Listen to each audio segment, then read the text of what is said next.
Hello students, very good morning. तो देखिए बेटा, हमने स्टार्ट कर चुके हैं लास्ट वीडियो से डी ब्लॉक एलिमेंट। तो डी ब्लॉक एलिमेंट में हमने डी ब्लॉक एलिमेंट कौन से होते हैं इसके बारे में जाना। उसके बाद इसकी कुछ प्रॉपर्टीज के बारे में हमने पढ़ लिया है। जो प्रॉपर्टीज हम पहले से ही इसकी पढ़ चुके हैं। Number 1 atomic radii and metallic bond. Third है हमारा मेल्टिंग एंड बॉइलिंग पॉइंट। ठीक है। तो देखिए बेटा, ट्रांजिशन एलिमेंट्स का melting and boiling point high होता है। कैसे? क्योंकि ये मेटालिक बॉन्ड फॉर्म करते हैं। जिनका मेटालिक बॉन्ड हाई होगा, जिनका मेटालिक बॉन्ड फॉर्मेशन की जो कैपेसिटी है वो हाई होगी, वो उतने ही ज्यादा मेल्टिंग और बॉइलिंग पॉइंट वाले होंगे। तो मतलब जिस तरीके से हमारा मेटालिक बॉन्ड की प्रॉपर्टी बढ़ती चली जाएगी, उसी तरीके से हमारे क्या है, मेल्टिंग और बॉइलिंग पॉइंट की प्रॉपर्टी बढ़ती चली जाएगी। ठीक है बेटा, वही होगा प्रोसेस। क्या होगा भाई? शुरुआत से और मध्य तक, मतलब फर्स्ट से और मिडवे तक क्या होता है, हमारा मेल्टिंग और बॉइलिंग पॉइंट बढ़ेगा, लेकिन उसके बाद उसमें जो बढ़ोतरी है वो कम होती चली जाएगी। क्लियर है बेटा? ये किसकी वजह से है? वही मेटालिक बॉन्ड की वजह से। क्लियर है बेटा? नेक्स्ट है हमारी डेंसिटी। डेंसिटी क्या होती है? मास अपॉन में वॉल्यूम। मास अपॉन में वॉल्यूम होती है डेंसिटी। जैसे जैसे हम बात करते हैं सीरीज की, ऐसे ये सीरीज, ये क्या हो जाएगा? ग्रुप। इसको पीरियड बोलते हैं, इसको ग्रुप बोलते हैं। ठीक है बेटा? जब हम पीरियड में चलते हैं तो हमारा एटॉमिक नंबर बढ़ता चला जाता है। एटॉमिक नंबर बढ़ने के साथ साथ एटॉमिक मास बढ़ता है। एटॉमिक मास बढ़ता है, लेकिन न्यूक्लियर चार्ज की वजह से उसका साइज क्या हो जाता? कम हो जाता। मतलब उसकी जो वॉल्यूम है वो क्या हो जाती है? कम होती चली जाती है। तो जब बेटा मास ज्यादा होगा, वॉल्यूम कम होगी, तो क्या हो जाएगा? हमारा डेंसिटी इंक्रीज हो जाएगी। क्या हो जाएगी? डेंसिटी इंक्रीज हो जाएगी। तो जब हम लेफ्ट टू राइट हम एक सीरीज में चलेंगे, लेफ्ट टू राइट, तो हमारी डेंसिटी क्या है? बढ़ती चली जाएगी। क्या हो जाएगा? हमारी डेंसिटी बढ़ती चली जाएगी। इरिडियम क्या होता है? इरिडियम एक हमारा एलिमेंट है, ट्रांजिशन एलिमेंट है। इसकी सबसे ज्यादा सबसे ज्यादा डेंसिटी है। क्या है? सबसे ज्यादा। और स्कैंडियम की है सबसे कम। स्कैंडियम की सबसे कम है। इसकी इसकी डेंसिटी लो। क्लियर है? आई बात समझ में डेंसिटी की। नेक्स्ट है बेटा हमारी ionization energy, ionization enthalpy. Ionization enthalpy आप बेटा सभी जानते होंगे, आपने +1 में पढ़ी हुई है कि हमारी आयनाइजेशन एंथैल्पी क्या होती है कि लास्ट के इलेक्ट्रॉन को, किसी भी एटम के लास्ट के इलेक्ट्रॉन को निकालने के लिए जो एनर्जी दी जाती है उसको हम क्या बोलते हैं? आयनाइजेशन एनर्जी बोलते हैं। तो जैसे ही हम इसमें हमें क्या देखना है कि जैसे हम लेफ्ट टू राइट चलते हैं सीरीज में, लेफ्ट टू राइट चलते हैं, तो आयनाइजेशन एनर्जी हमारी बढ़ते चली जाती है। कारण क्या होता है? जैसे जैसे हम सीरीज में बढ़ते चले जाते हैं, न्यूक्लियर चार्ज बढ़ता चला जाता है, लास्ट के इलेक्ट्रॉन को उतना ही फोर्स ऑफ अट्रैक्शन बढ़ जाता है न्यूक्लियस का, जिसकी वजह से लास्ट का इलेक्ट्रॉन निकालना के लिए हमें एनर्जी ज्यादा देनी पड़ती है। तो इसकी जो एनर्जी होती है एस और पी के बीच में वेरी करती है। एस और पी के बीच में वेरी करती है। ठीक है बेटा? और लेफ्ट टू राइट क्या होती है? इंक्रीज होती है, और अप टू डाउन क्या होती है? डिक्रीज होती है। क्लियर है बेटा? ठीक है जी। नेक्स्ट है हमारी, नेक्स्ट प्रॉपर्टी है हमारी अलॉय फॉर्मेशन। अलॉय फॉर्मेशन देखो बेटा, ये बहुत मतलब जो ट्रांजिशन एलिमेंट होते हैं यही अलॉयज बनाते हैं। अलॉयज इसलिए बनाते हैं, अलॉय क्या होता है बेटा? अलॉय होता है मिश्रण। अलॉय होते हैं मिश्र धातु। क्या होते हैं? मिश्र धातु। अलॉय कैसे बनते हैं कि जिन ट्रांजिशन एलिमेंट के साइज में, मैं यहाँ पे लिख देता हूँ इसको, जिन ट्रांजिशन एलिमेंट के साइज में जो साइज में डिफरेंस 15% से ज्यादा नहीं हो। कितना नहीं हो? 15% से ज्यादा नहीं हो। जैसे मान के चलो आपकी किसी की एटॉमिक रेडियस कितनी है? 85 है, 85 पिकोमीटर है, और वो 100 पिकोमीटर हो जाए, तो ऐसे मतलब जिनके बीच में ज्यादा डिफरेंस नहीं है, जिनके एटॉमिक रेडियाई में ज्यादा डिफरेंस नहीं है, ऐसे ट्रांजिशन एलिमेंट मिलकर के क्या बनाते हैं, अलॉयज बनाते हैं। कैसे बनाते हैं अलॉय, कैसे बनते हैं कि हमने दो ट्रांजिशन एलिमेंट लिए, उनको एक साथ रख करके उनको मेल्ट कर दिया और सॉल्यूशन को जो मेल्ट हुआ उसको ठंडा होने के लिए रख दिया। जैसे हमारी स्टेनलेस स्टील है, स्टेनलेस स्टील क्या है, एक हमारी अलॉय है।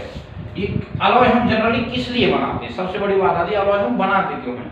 अलॉय हम बेटा इसलिए बनाते हैं ताकि कोरोजन से बचा जा सके। सबसे ज्यादा अलॉय जो होते हैं वो कोरोजन से बचने के काम हमारे आते हैं। क्लियर है बेटा। नेक्स्ट हम हमारी पढ़ेंगे complex formation.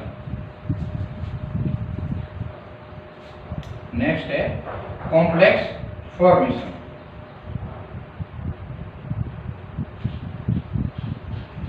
Complex formation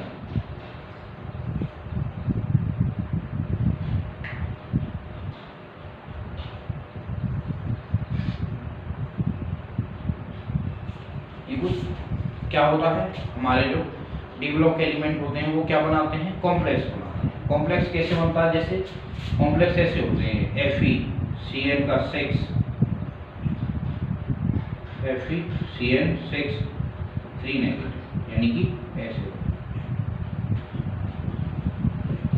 CN ये क्या होते हैं, नेगेटिव लिगेंड्स होते हैं। क्या होते हैं, नेगेटिव लिगेंड्स होते हैं। ये किसके साथ जुड़ जाते हैं, ट्रांजिशन एलिमेंट्स के साथ जुड़ जाते हैं। इनके बारे में हम डिस्क्राइब अच्छे तरीके से कहाँ पे करेंगे, यूनिट नंबर 9 कोऑर्डिनेशन कंपाउंड में। ठीक है बेटा, उसमें हम इसके बारे में अच्छे से पढ़ेंगे। अब बात आती है कि इसलिए ऐसा करते क्यों हैं। सबसे बड़ी बात, इनका जो साइज होता है वो स्मॉल होता है। क्या होता है, इनका साइज स्मॉल होता है। कारण क्या है, एक तो इनका साइज स्मॉल होता है, स्मॉल साइज होता है। दूसरा वही वैकेंट डी ऑर्बिटल और unpaired electron in D orbital. ये जो अनपेयर्ड इलेक्ट्रॉन है बेटा, ये एक बहुत कॉमन रीजन है। जितनी भी सारी आगे 2-4 प्रॉपर्टी और हम पढ़ने वाले हैं उन सब में एक कॉमन रीजन है अनपेयर्ड इलेक्ट्रॉन।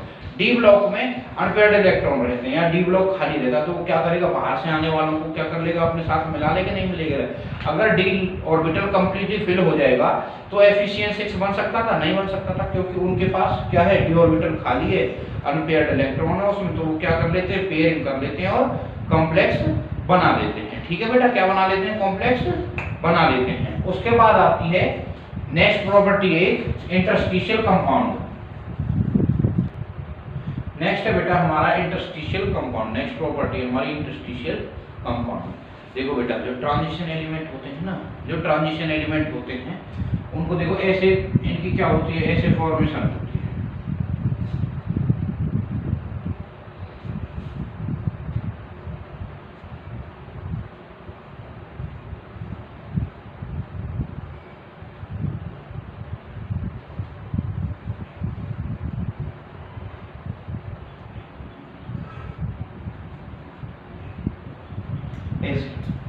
ठीक है जी, ट्रांजिशन एलिमेंट्स की, ट्रांजिशन एलिमेंट के सभी की ऐसी फॉर्मेशन।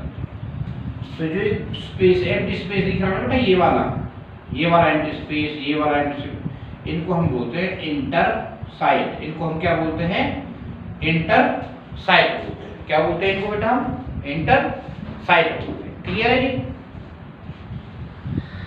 तो इन इंटरसाइट में, इन छोटी जगह में क्या करते हैं, अब जैसे कार्बन हुआ,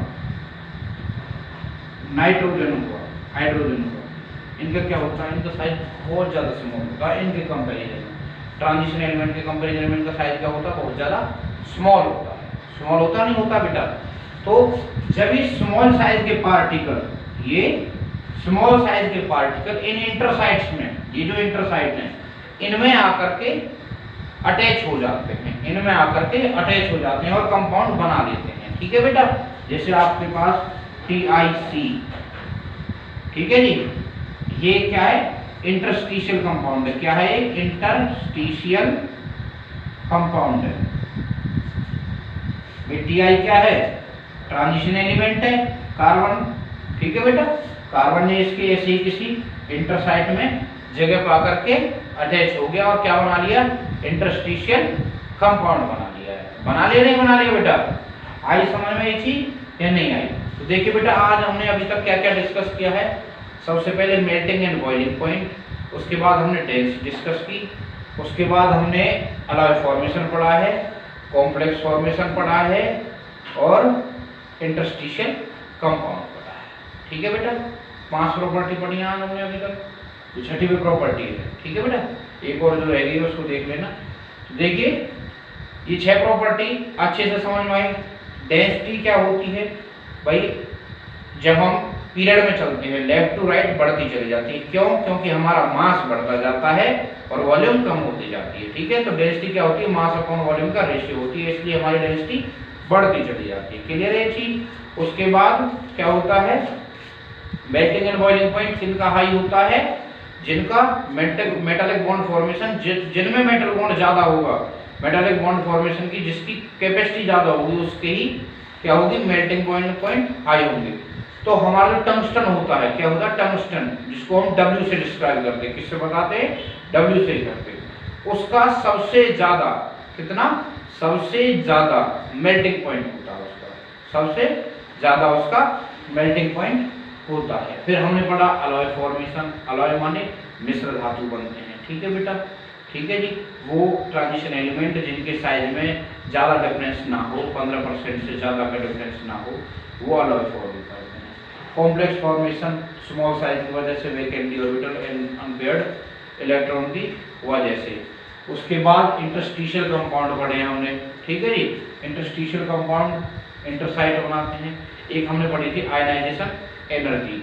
आयनाइजेशन एनर्जी क्या होती है, जो लास्ट के इलेक्ट्रॉन को निकालने के लिए दी जाती है, उसको हम क्या बोलते हैं, आयनाइजेशन एनर्जी बोलते हैं। क्लियर है बेटा, ये सारी चीजें हमने पढ़ ली। अब नेक्स्ट पढ़ते हैं हमारी मैग्नेटिक प्रॉपर्टी। नेक्स्ट है बेटा हमारी मैग्नेटिक प्रॉपर्टी। मैग्नेटिक प्रॉपर्टी बेटा क्या होती है कि मैग्नेट की तरफ अट्रैक्ट होना, ट्रांजिशन एलिमेंट्स का मैग्नेटिक प्रॉपर्टी शो करना। मतलब देखो, जिनमें अनपेयर्ड इलेक्ट्रॉन ज्यादा होंगे, मैंने बताया था ना कि अनपेयर्ड इलेक्ट्रॉन की वजह से ही सारी प्रॉपर्टी जो है वो शो करती है। तो मैग्नेटिक प्रॉपर्टी किनका ज्यादा होगा, मैग्नेटिक कैरेक्टर, जिनमें अनपेयर्ड इलेक्ट्रॉन ज्यादा होंगे। तो जिनमें अनपेयर्ड इलेक्ट्रॉन जितने ज्यादा होंगे उतनी हमारी मैग्नेटिक प्रॉपर्टी शो करेगा। तो किसकी वजह से करता है, due to unpaired electron, due to unpaired electron किसकी वजह से करता है, ड्यू टू अनपेयर्ड इलेक्ट्रॉन की वजह से क्या शो करता है, मैग्नेटिक प्रॉपर्टी शो करता है। जिनमें जितना ज्यादा अनपेयर्ड इलेक्ट्रॉन होंगे उतना ही ज्यादा उसका मैग्नेटिक कैरेक्टर होगा। तो मैं बता देता हूं, more and more unpaired electron then the transition element is show more magnetic property, उतनी ज्यादा क्या करेगा वो मैग्नेटिक प्रॉपर्टी शो करेगा। ठीक है बेटा, क्लियर है चीज, आई समझ में नहीं आई? मैग्नेटिक प्रॉपर्टी, मैग्नेटिक 3 टाइप के होते हैं, डायमैग्नेटिक, पैरामैग्नेटिक और फेरोमैग्नेटिक।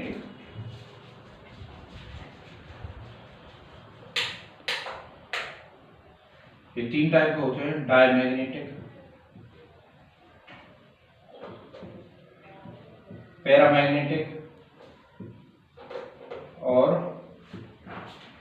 फेरोमैग्नेटिक।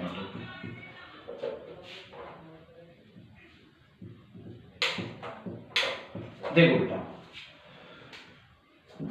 डायमैग्नेटिक सब्सटेंस वो सब्सटेंस होते हैं जो मैग्नेटिक फील्ड के द्वारा रिपेल किए जाते हैं, जो मैग्नेटिक फील्ड के द्वारा रिपेल किए। अब हम पता कैसे करते हैं, बात आती है कि हम पता कैसे करेंगे कोई मैग्नेटिक है या नहीं है। तो हम क्या करते हैं, कोई मैग्नेटिक फील्ड के उसमें ले जाते हैं। तो मैग्नेटिक फील्ड से जो रिपेल हों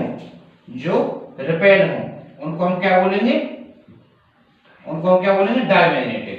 जो अट्रैक्ट हों उनको हम क्या बोलेंगे, पैरामैग्नेटिक। जो स्ट्रांगली अट्रैक्ट हो, क्या हो, स्ट्रांगली अट्रैक्ट हों उनको हम क्या बोलेंगे, फेरोमैग्नेटिक। ठीक है बेटा, उनको हम क्या बोलेंगे, फेरोमैग्नेटिक बोलेंगे। क्लियर है जी, ये हमारी कुछ प्रॉपर्टीज हैं। बाकी बची जो दो चार प्रॉपर्टी है हमारी, ऑक्सीडेशन प्रॉपर्टी, ऑक्सीडेशन कैसे शो करता है, उसके बाद कलर्ड कंपाउंड कैसे बनाता है, उनको हम नेक्स्ट वीडियो में डिस्कस करेंगे बेटा। ठीक है, टिल देन कीप रिवाइजिंग।